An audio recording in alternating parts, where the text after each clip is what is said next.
Hey Brain! Ako si Banana, ang mabilis mong energy booster. Nagbibigay ako ng potassium para tulungan ang nerves at muscles mo na gumana ng maayos.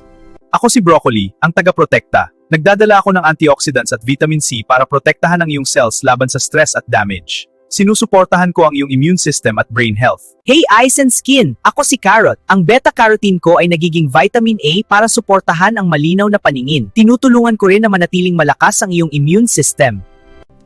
Kami ang maliliit na nuts. Nagdadala kami ng protein, magnesium at masustansyang fats na tumutulong magbawas ng stress at sumuporta sa tamang nerve function. Huwag mo akong maliitin! Ako si Blueberry, ang memory guardian. Ang antioxidants ko ay tumutulong para mapabuti ang brain communication at focus. Lumalaban din ako sa brain aging. Ako si Avocado, puno ng healthy fats na gustong-gusto ng iyong brain. Sinusuportahan ko ang concentration, mood at heart health sa pamamagitan ng pagpapaganda ng blood flow. Kapag nagtutulungan ang tunay na pagkain, nananatiling matalas ang iyong brain, steady ang iyong energy, at gumagana ng maayos ang iyong katawan.